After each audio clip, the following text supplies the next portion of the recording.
आदिवासी असल में यहाँ का ओरिजिनल रेसिडेंट है। इसका नाम ही आदि है, आदिवासी, इंडिजीनियस है। लेकिन भारत सरकार उसको इंडिजीनियस नहीं मानती। आज तक भारत सरकार का कंसिस्टेंटली दुनिया के जितने भी फोरम हैं उसके ऊपर यह स्टैंड रहा कि भारत में कोई आदिवासी नहीं है, कोई इंडिजीनियस नहीं है। सरकार किसी की भी हो, 1951 से लेकर आज तक की सरकारें का यही स्टैंड है। थोड़ा बहुत इसमें सुधार आया। 5 जनवरी 2011 में सुप्रीम कोर्ट का एक जजमेंट आया और उस जजमेंट में 2 जजेस, एक उसमें मार्कंडेय काटजू, शायद उनको भी हम इनवाइट करने वाले थे आज के लिए लेकिन नहीं हो पाया।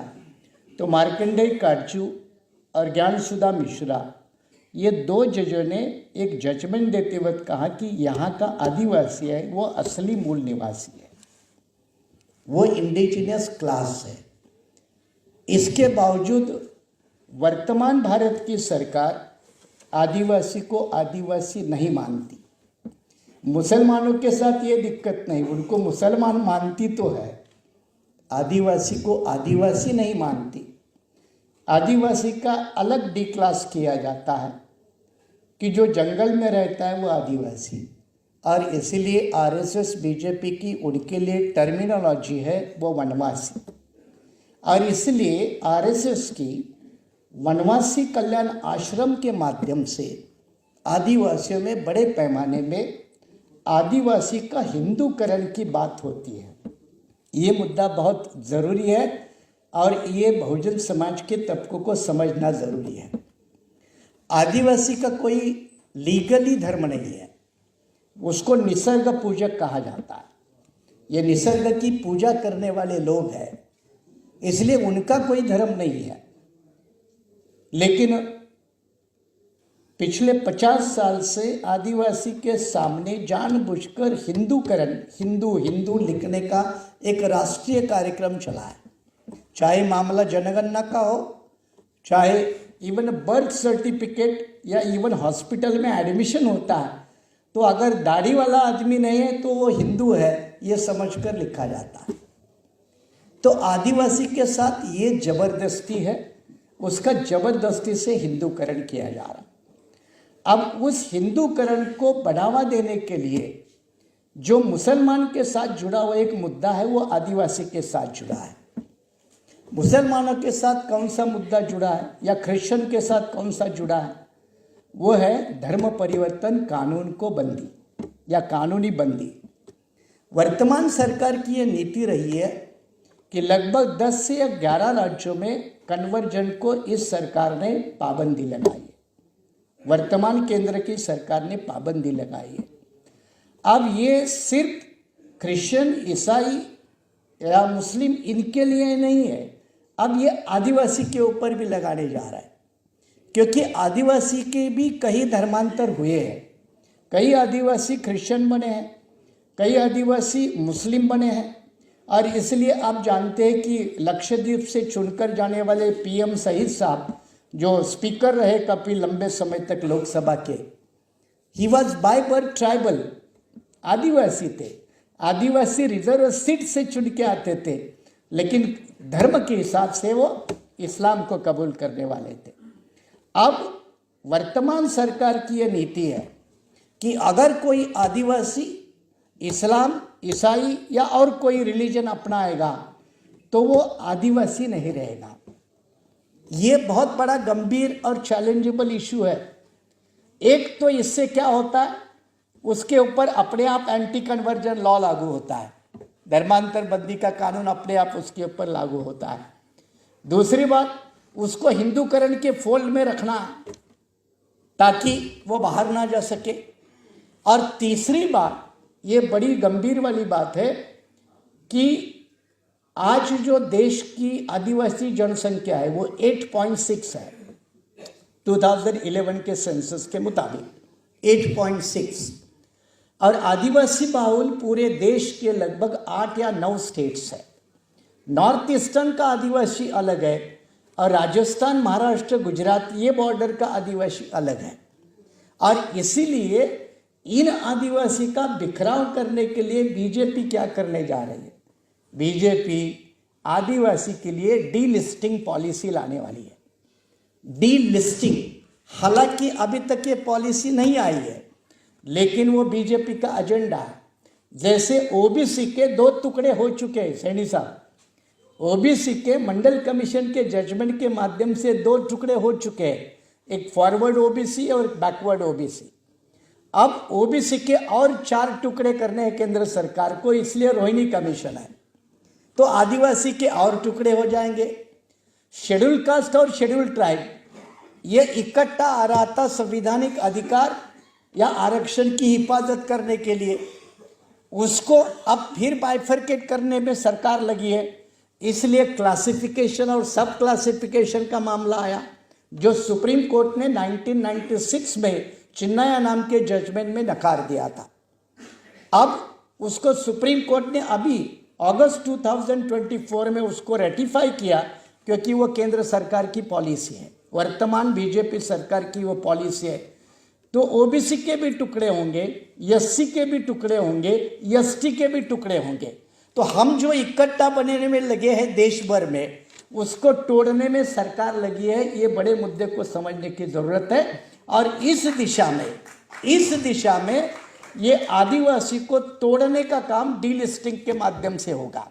और डीलिस्टिंग का मतलब है, अगर आज 8.6% पॉपुलेशन ट्राइबल की है, तो अगर डीलिस्टिंग पॉलिसी आ गई तो 4% आदिवासी बचेगा। 4% आदिवासी बचेगा। तो हमारे वेलाराम साहब ने जो पेसा कानून का जिक्र किया, पेसा कानून ये panchayat extension to scheduled areas act, ऐसा उसका पूरा नाम है, इसलिए उसका शॉर्ट फॉर्म है पेसा, PESA। ये पेसा कानून की विशेषता ये है कि ये आदिवासी कम्युनिटी का एक अधिकारों का चार्टर है, स्वयं शासन बोलते हैं। वहाँ के नेचुरल रिसोर्सेज को यूज करने के लिए वहाँ की लोकल बॉडी, यानी ये ग्राम सभा, जैसे ग्राम पंचायत बोलते हैं वैसे ग्राम सभा, इनके विशेष अधिकार है। ये अधिकार कानून तो बनाया 1996 में, लेकिन मैं महाराष्ट्र की बात बताता हूँ। कानून बनाया 1996 में, और कानून के अंदर वो कानून इंप्लीमेंट करने के लिए रूल लाए 2014 में। कितने साल गए? तो एक तरफ भारतीय संविधान ने जो 5वीं और 6ठी सूची दी है, उसका पालन आज तक किसी भी प्रदेश और किसी भी देश के सरकार ने नहीं किया। यह आदिवासी के साथ बड़ा धोखा है।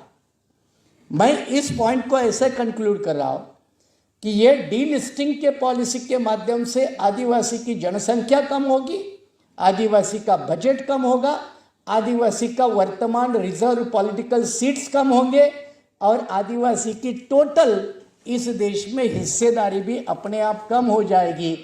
जल, जमीन और जंगल, ये जो 3 बातों के ऊपर आदिवासी इस देश का खड़ा है, ये जल, जमीन और जंगल कारपोरेट क्लास के हाथ में बेचने का गवर्नमेंट का प्लान है। ये कारपोरेट को बेचने का, क्योंकि डेवलपमेंट के नाम पे लैंड एक्विजिशन अगर होती है तो सबसे प्रभावित होता है वो ट्राइबल होता है, 2 नंबर पे होता है वो शेड्यूल कास्ट होता है, 3 नंबर पे होता है वो बैकवर्ड होता है, और माइनॉरिटी का 4था नंबर अफेक्टेड लोकल में आता है, प्रोजेक्ट अफेक्टेड लोकल में। और अभी जमीन बची है वो जंगलों में, जमीन बची है पहाड़ों में, और वहाँ ट्राइबल का बसेरा है। तो वहाँ से ट्राइबल डिस्प्लेसमेंट भी हो जाएगा, शहरों की तकर मजबूर जाने के लिए होगा, और शहरों के गंदे नाले गटर के किनारे में झोपड़ों में रहने के लिए मजबूर होना पड़ेगा। ये डिस्प्लेसमेंट ऑफ द ट्राइबल, ये भी एक सबसे बड़ा इशू है। इन नीति को समझते हैं तो अगले 2 मुद्दे मैं आपको समझा रहा हूँ, वो है देश का ट्राइबल, एक तरफ पुलिस और एक तरफ नक्सल, इन दोनों के बीच में पिसता है। मैं महाराष्ट्र से आता हूँ, गढ़चिरोली जिला आप जानते हैं, very famous for Naxal activity and tribal dominance. मैं आपको बताऊँ प्रैक्टिकली, वहाँ के कुछ गांवों को गांव में जाने के लिए, अशोक जी, गांव में जाने के लिए पुलिस की परमिशन लिए बगैर मैं गांव में नहीं जा सकता। अब मुझे बताओ ये कौन सी हालत है? अकेले गढ़चिरौली जैसे जिले में बरसात में लगभग 250 गांव दुनिया से कटे रहते हैं, उनका कोई ताल्लुकात नहीं होता दुनिया से। ये अकेले गढ़चिरौली मतलब महाराष्ट्र की हालत नहीं है, कई जिलों की हालत है।